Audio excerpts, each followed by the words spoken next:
Raider Nation, what's going on? You're watching the Raiders Report, and coming up here on today's show, the Raiders, they're on the field, working, minicamp. We'll talk about the top players that I'm most excited to watch, some NFL draft rumors in terms of who's going to be the number one overall pick. Who could the Raiders potentially target at 86? And then at the end of today's show, Giants trade rumors. But Mitch, it's the Raiders Report. There's been a lot of Giants players linked to Las Vegas, so we're going to talk about all three of those guys here on today's show. Now, we did just cross 113,000 subscribers, so major shout out to all the real ones out there. If you guys like what we do on game day, our watch parties, y'all are going to love what we have in store for the NFL draft. I'm going to be live here on the Raiders Report with producer Jeremy Chuggs. We got a bunch of games ready for y'all. We're going to be having a wild time, tons of giveaways as well. So if you haven't already, hit that subscribe button, turn on your notifications, and join the Raiders Report NFL Draft Party. It's going to be wild. So in terms of some of the team news coming up here on today's show, the Raiders will get some on-field work in over the next 3 days, which is pretty important because realistically only teams that get new head coaches are allowed to do this. And if you're able to start early, get an extra foot up on your competition, why the hell not do it? Here's what NFL.com had to say on voluntary minicamp rules. Raiders will hold voluntary minicamps this week, a luxury for teams with new head coaches to get some football immersion, that's a hell of a word, work done while the rest of the league is allotted to only conditioning and rehab sessions at this stage of the off-season program. Voluntary minicamps aren't allowed to include pads, and there is no offense versus defensive reps. Sorry, Jeremy, no pads, can't use it today. But new coaches can begin to install their schemes and enable new players to get reps with each other. All their voluntary minicamps must take place ahead of the draft each year. So now what's going to be coming up now are going to be some players that I'm just the most excited to see out there on the football field. So what I have here are my top 5 guys, and I'm not actually going to be able to sit there and watch them because, well, I work at Chat Sports. But in terms of which 5 players am I most excited to get a report on, I'll give you that list. But first, who are you guys most excited to watch? Like, who's the one player, maybe 2 or 3, top 5 dudes, when the reports start coming out, you're going to be looking for certain names. So go down in the comments section right now, because that's what the Raiders Report is all about, and let me know your top 5 players you're most excited to watch. Coming in at number 5, it's Bryan Edwards, and I really truly believe if Edwards can take that next step, this Raiders offense goes from being a top 6, top 7 unit to a top 3 unit. If you have Davante Adams, Hunter Renfrow, Bryan Edwards is your top 3, then you throw in Darren Waller into that mix. Edwards has the talent. He just needs to take that next step, and I want to see the reports coming in that he has taken that next step. At number 4, it's Duron Harmon, and I really truly believe that Harmon's going to be replacing Jonathan Abram as the starting other safety next to Merrick. And if you really want to slow down some of these offenses in the AFC West, you need to have another safety who's good at covering and knows the system. Somebody who you could bring in like a veteran like the Raiders did last season with Casey Hayward. Coming in at number 3, it's Brandon Parker, and who's going to be the right tackle? That's what this name should say, right tackle. As it stands right now, Parker's going to be your starter there. If it comes out that Jermaine Illuminor is taking snaps, if it comes out that Alex Leatherwood's going to be taking snaps, whoever's the guy taking snaps at right tackle is the starter. That's the name that I want to see right here. At number 2 of my most excited to watch list, it's Chandler Jones. And do I anticipate Jones being really active during minicamp? No, not really. He's a great veteran, but you paid somebody 3 years, $54 million essentially. He needs to be able to come in, work his tail off, and he's already saying all the right things. But if he can come in right away and he's putting in that work, him and Max Crosby, it's the best edge rusher duo in the league. And at number 1, no surprise, literally I had it at number 1 and Jeremy's like, wow. You're going to put Davante Adams at 1? Yes, I am, because it's freaking Davante Adams. I want to see him out on the field with Derek Carr. I want to see him running routes. I want to see him doing this and that. All the Davante Adams content I can get, put it in my veins right there. So, guys, we are going to have some extra content coming out for y'all as always. And if you want even more exclusive content, then join us on Locals. How do you do it? It's free to do it. It's Raidersport.locals.com. Become a member. Or you can also become a supporter for $10 a year or $10 a month, $100 a year. And I told people, go over on locals. Let me know what your area code is. So what I decided to do is give a shout out to the 16 people that put their area codes out here. So shout out to Tom, Raider Rob, Giovanni, Super Raider 831. The number you see next to them is their area code. Def Jasper. It's all right, we'll get it sooner or later. Adam Jones, Nathan, King Raiders, Gregory, and then Fravor. Major shout out to y'all, but wait, we got a few more coming in. Gabe Chasen, he's always watching.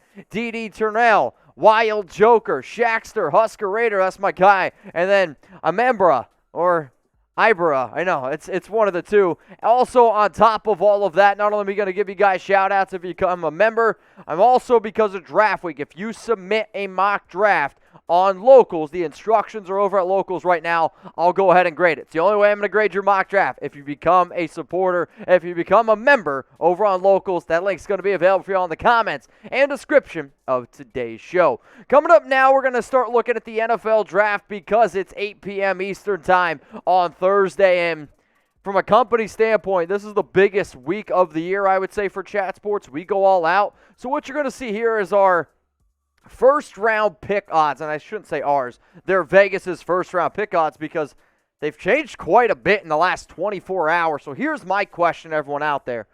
Who's going to be the number one pick in the NFL draft this season? If I would have answered this question yesterday, probably would have said Aiden Hutchinson. However, the odds that came out today make me think otherwise. Here are the latest first overall picks according to Vegas. Trayvon Walker, defensive end of Georgia, skyrocketed all the way up to minus 150. This tells me that Vegas knows something that nobody else knows. Walker was a player that there were some people who didn't even have him as their first round mocks at the end of the year. He just continued to go up and up and up the board.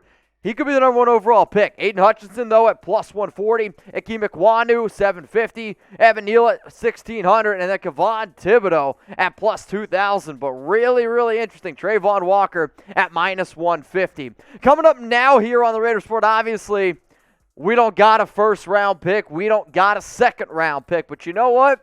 We do got Davante Adams, and I'm okay with that. So what you're going to be seeing here on the show are my top 5 targets at 86. And this is an updated list because my first list that I did about 2 weeks ago was based on players who were available in essentially a bunch of mock drafts. What I'm doing here is, again, I ran 10 mock drafts this morning, and they had to be available in at least 3 of those mock drafts. So you're not going to see Quay Walker, you're not going to see Sky Moore like you did on my last list. But here are the top 5 players. Coming in here at number 5, Daniel Falele, the offensive tackle from Minnesota.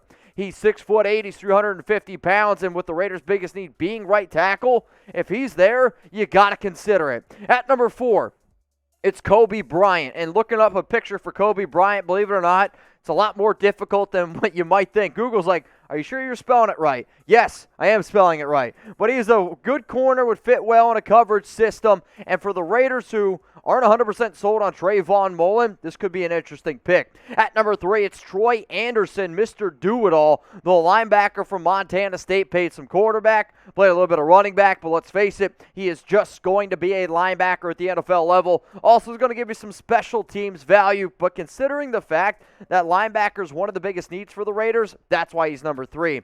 Coming in at number 2, who didn't even make my first list because he wasn't available in mocks, however, this morning, he was available in 3 out of the 10, so therefore he qualified as a top target. It's Perion Winfrey, the defensive tackle from Oklahoma. I still believe that defensive tackle is the biggest eyesore on the Raiders' defense, but it could be between that and linebacker. And number 1, if you watch the show for a while, you'll know that my guy is Abraham Lucas. He's the top right tackle who I believe will go off the board after the first round. So there's a lot of good prospects out there, but Abraham Lucas is my dude. Hopefully he falls to the Raiders, though it would not surprise me if he goes in the top 60. So we talked about the draft.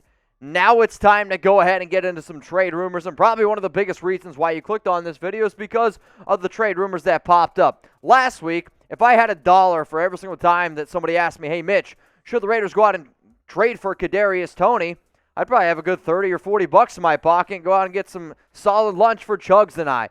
But here's the update on Toney, and I figured, you know what, I'll go ahead and I'll talk about it because there was an update on him today. He was not in attendance at Giants voluntary workouts or minicamp last week, which made a lot of Giants fans and Brian Daboll not happy. So then reports came out that the Giants are listening to trade offers, and I'll say, I guess, good news for Giants fans. Toney ended up showing at Giants facility today. So that's good for them. I don't know if the trade rumors around Toney are legit. I do know this, though. People were like, should the Raiders do it? He was drafted in the first round out of Florida, a very versatile player. Did deal with some injuries last season for the G-men. Saw 57 targets, 39 grabs. Good amount of yards there for a lot of people out there that want to celebrate, but no touchdowns. So in terms of should the Raiders go out and trade for Kadarius Toney, my answer is no, and it's for multiple reasons. My first reason is Toney reminds me too much of Damon Arnett. And what do I mean by that? I just mean guys who have talent, but they're just in their own head, and it just doesn't make any sense. And on top of that, Toney literally posted on Instagram yesterday.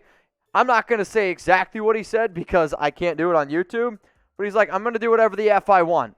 I don't want a player who's going to do whatever the F he wants, and I don't want to have to go out and trade for a player that's going to do whatever the F he wants. Now, sure, if you can give me him for a day 3 pick, if the Raiders can trade one of their 5th rounders, if the Raiders can trade their 7th rounder for him, sure, but the Giants aren't going to give up on a first-round guy right away. What I would say is if there's a team that would be willing to try to go out and get him, I could see the Kansas City Chiefs. Why? He could be a potential Tyreek Hill replacement. On top of that, they've already rolled the dice on past, we'll say, Giants washouts. DeAndre Baker heads on over then to the Kansas City Chiefs. Worked out okay for them. So all I'm saying is maybe and just maybe it could be that, but I wouldn't do it unless it's a day 3 pick. Another player that actually popped up today in trade rumors is Darius Slayton.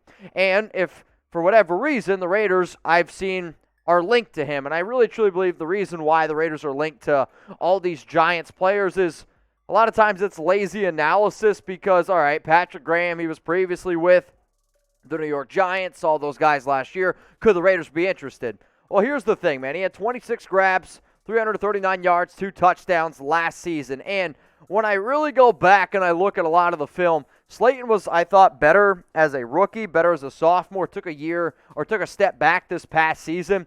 I think you can get Slayton at a much cheaper offer than what you would Toney, but I'm not going to go out and trade for Darius Slayton, and I'm not going to go out and trade for Kadarius Toney because Toney's going to be too high. Another player from the New York Giants that I saw mentioned in an article is from Fanside. It was James Bradberry, and Bradberry's been linked to multiple trades, and the Raiders always seem to pop up again because of the Patrick Graham connections. So Bradberry's got that 1 year left on his deal, and if the Raiders were to go out and trade for him, you're looking at about $13.5 million in 2022 that you'd have to pay him. Cool. I'm all about trade ideas, and I love when people are creative. So shout out to Fanside for coming up with these trade ideas. These are not mine. I'm just giving my analysis, and this is what they said they would accept. The Raiders, they get Bradberry, and they swap their 3rd and the 4th round pick, and then the Giants also get a 2023 5th rounder. So what do? We ask the audience, who wins the deal here? Type LV for the Las Vegas Raiders, or I want you to go ahead and type NYG for the New York Giants. Who goes ahead and wins the deal? For me, I'm going to go ahead and say that the Giants win that deal because the Raiders, you're not going to have to give up that much for Bradberry. The Giants are going to, sooner or later, accept the deal. Everybody knows that they want to go ahead and get rid of him. So for that reason, the Raiders would not have to give up all that much. All right, y'all, I'm getting ready to head out today. I'm actually on a half day. It's Monday. If anything else happens around the Raiders, I'll come back to the studio. We'll get something filmed. And other random news, I know you guys probably don't like the 49ers, but Nick Bosa, they just exercised his 5th-year option for the 49ers. And Elon Musk just bought Twitter for $44 billion. Yes, billion. I would do a few beer boots for a $44 billion super chat. Billion, yes. What would you guys do with $44 billion? I have no idea what I would do with it. But that's the Raiders Report. Enjoy your Monday, and I'll be live tomorrow, 6 p.m. Eastern Time, 3 p.m. Pacific.